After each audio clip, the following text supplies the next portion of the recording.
인생 후반전을 위한 도덕경의 교훈. 노자. 무의자연, 자연스러움의 철학으로 중년의 혼란을 다스리다. 퇴근 후 조용히 혼자 남은 집에서 창밖을 바라보며 인생의 절반을 돌아본다. 이제 50을 넘긴 나이, 그동안 쉼없이 달려왔지만 문득 이런 질문이 떠오른다. 이렇게 열심히 살았는데 왜 마음은 여전히 공허한 걸까? 자녀들은 모두 독립했고 직장에서는 후배들이 빠르게 성장하는 모습을 지켜보며 묘한 감정이 든다. 나는 앞으로 무엇을 위해 어떻게 살아가야 할까? 이러한 고민 속에서 문득 떠오른 것이 노자의 도덕경이었다. 젊은 시절 한번 훑어보고 책장에 꽂아두었던 그 오래된 책을 다시 펼쳐보니 전혀 다른 울림으로 다가왔다. 도가도 비상도, 명가명 비상명. 말로 표현할 수 있는 도는 영원한 도가 아니며 이름으로 부를 수 있는 이름은 영원한 이름이 아니다. 삶의 진정한 의미는 우리가 흔히 성공이라 부르는 것 너머에 있다는 진리가 마음을 두드렸다. 58세 박준호는 대기업에서 30년간 근무한 후 작년에 명예퇴직을 했다. 그는 늘 자신의 일에 자부심을 가지고 있었고 승진과 성과를 위해 가족과의 시간도 마다하지 않았다. 하지만 퇴직 후 1년 그는 심각한 정체성의 위기를 겪고 있었다. 더 이상 바쁜 회의와 출장이 없는 생활에서 그는 자신이 누구인지 무엇을 하며 살아야 할지 혼란스러웠다. 지인자, 지인심, 자승자, 자승인. 다른 사람을 아는 것은 지혜요. 자기 자신을 아는 것은 현명함이니 다른 사람을 이기는 것은 힘이 있으며 자기 자신을 이기는 것은 강함이니라. 노자의 이 구절을 접한 박준호는 자신의 삶을 돌아보기 시작했다. 그동안 그는 외부의 인정과 성취에 집중했지만 정작 자신이 진정으로 원하는 것이 무엇인지는 생각해 본 적이 없었다. 그는 어릴 적 꿈꾸었던 목공예를 다시 시작했다. 처음에는 서툴렀지만 차근차근 나무를 다루며 그는 점차 평온함을 찾아갔다. 무의치, 무언이교. 아무것도 하지 않으면서도 다스리고 말하지 않으면서도 가르치는 노자의 가르침처럼 목공예는 그에게 말없이 인생의 지혜를 가르쳐 주었다. 나무의 결을 거스르지 않고 따르는 방식은 삼덕. 그렇게 자연스러운 흐름을 따라야 한다는 깨달음을 주었다.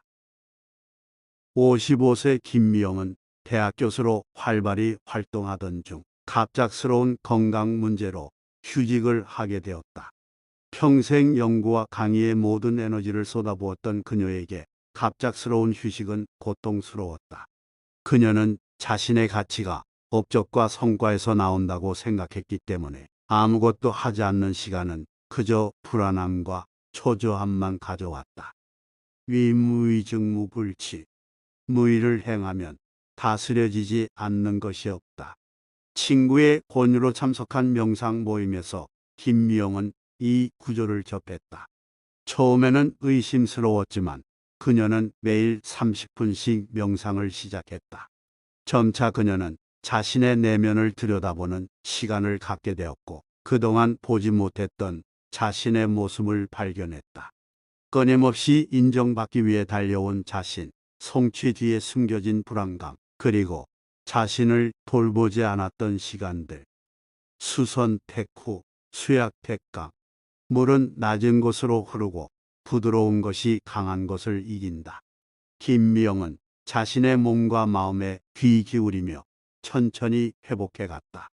이전처럼 많은 논문을 쓰지는 못했지만 그녀는 이제 더 깊이 있는 연구와 제자들과의 진정한 소통의 가치를 두게 되었다. 역설적으로 그녀는 덜 노력하면서도 더 의미 있는 성과를 얻게 되었다. 62세 이창수는 대기업에서 임원으로 퇴직 후 자문 역할과 여러 사회 활동을 병행하며 바쁘게 지내고 있었다. 겉으로는 성공적인 은퇴 생활을 하는 것처럼 보였지만 그의 내면은 공허했다. 여전히 자신의 존재감을 확인받기 위해 끊임없이 활동을 이어갔고 그 과정에서 몸과 마음은 점점 지쳐갔다.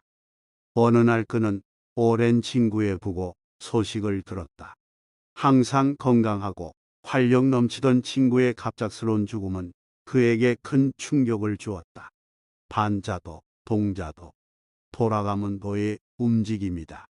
이 장소는 모든 것이 변하고 사라지는 자연의 이치를 절감했다. 복귀무, 천하지시, 무로 돌아가는 것이 천하의 시작이다.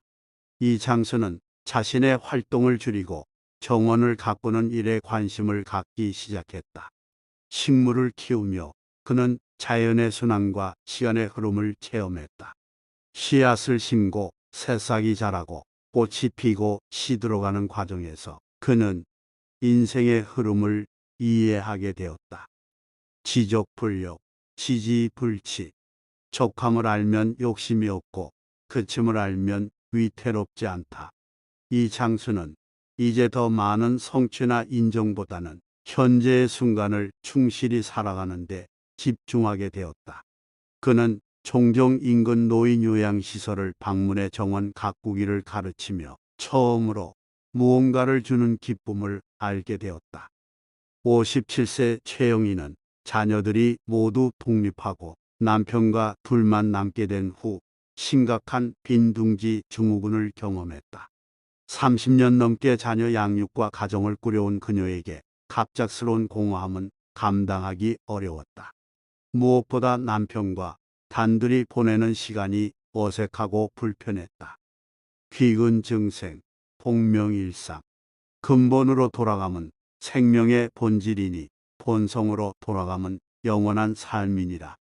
최영희는 우연히 참석한 독서 모임에서 노자의 이 구절을 접했다.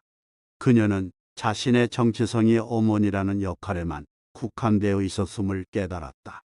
그녀는 젊은 시절 관심 있었던 여행을 다시 시작했다.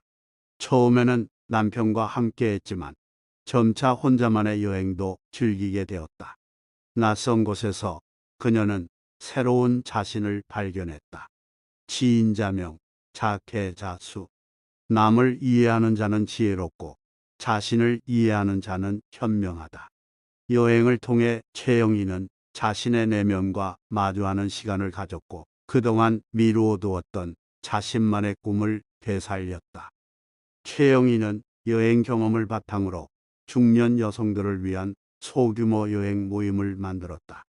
비슷한 상황에 처한 여성들과 함께하며 그녀는 새로운 의미와 목적을 찾아갔다. 송기부 이후 기포, 비움으로써 채워진다는 노자의 가르침처럼 자녀들을 보내고 비워진 공간은 새로운 경험과 관계로 채워져 갔다. 64세 정석화는 평생 대학병원 의사로 일하다 정년을 맞았다. 매일 수많은 환자를 진료하며 바쁘게 살아온 그에게 갑작스러운 여유는 견디기 힘든 시간이었다.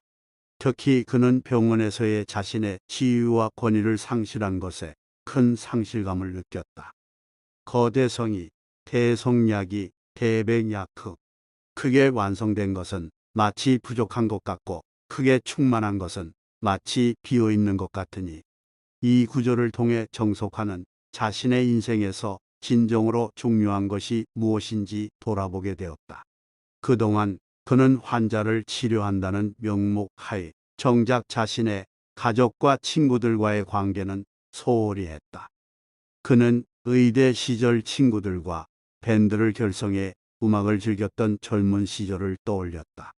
용기를 내어 옛 친구들에게 연락했고 놀랍게도 그들도 비슷한 심정이었다.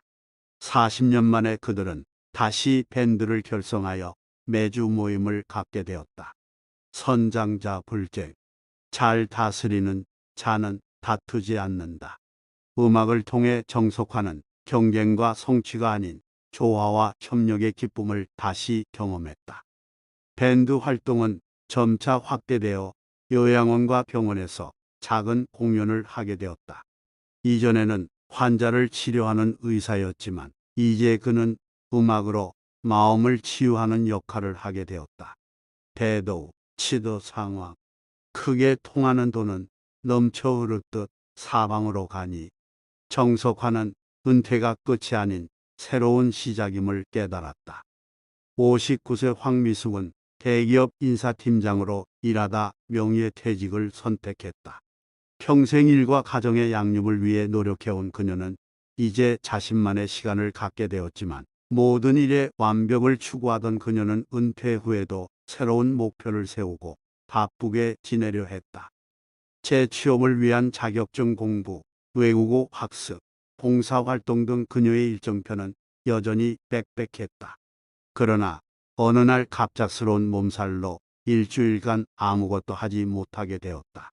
침대에 누워 지내는 동안 그녀는 문득 노자의 위무위증무불치, 무의를 행하면 다스려지지 않는 것이 없다는 구절을 떠올렸다. 강박적으로 무언가를 해야만 한다는 생각에서 벗어나 황미숙은 처음으로 아무것도 하지 않는 시간의 가치를 경험했다. 그녀는 매일 아침 일어나 계획을 세우는 대신 그날의 기분과 몸 상태에 따라 하고 싶은 일을 선택하기 시작했다. 자연스러움, 그대로 있음을 실천한 것이다. 놀랍게도 그녀는 이전보다 더 많은 것을 경험하게 되었다.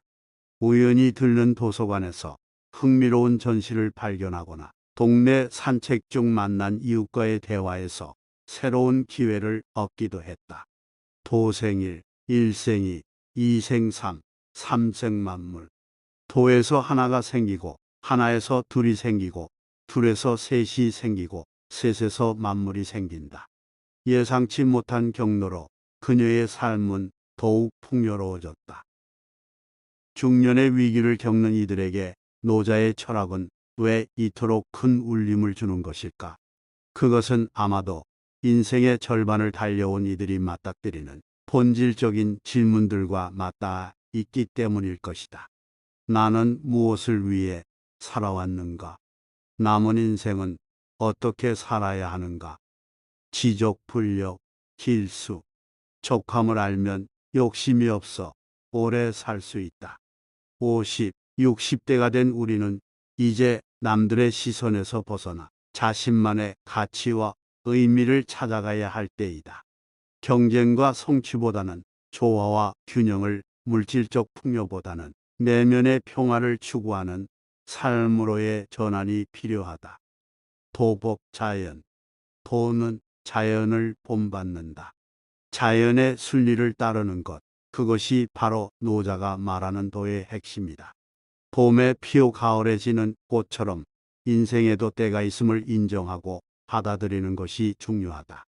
젊음과 활력의 시기가 지나고 이제는 지혜와 성찰의 시기로 접어들었음을 인정하자. 지금까지 우리는 어떻게 성공할 것인가? 에 초점을 맞춰 살아왔다면 이제는 어떻게 의미 있게 살 것인가? 에 대한 답을 찾아야 할 때다. 노자는 말할 수 있는 도는 영원한 도가 아니라고 했다. 진정한 답은 외부가 아닌 우리 내면에 있다. 중년의 위기는 사실 새로운 시작의 기회일 수 있다. 그동안 미루어 두었던 꿈을 실현하고 진정한 자신과 마주하며 더 균형 잡힌 삶을 살아갈 수 있는 소중한 전환점이 될 수 있다. 복귀순이 돌아가 순수함을 회복하는 것, 그것이 노자가 우리에게 전하는 메시지이다. 이상으로 노자의 지혜를 통해 인생 후반전을 어떻게 살아갈지에 대한 이야기를 마치겠습니다. 잠시나마 삶을 돌아보고 새로운 방향을 모색하는 시간이 되셨기를 바랍니다. 감사합니다. 구독과 좋아요는 좋은 내용을 만드는 데 큰 힘이 됩니다.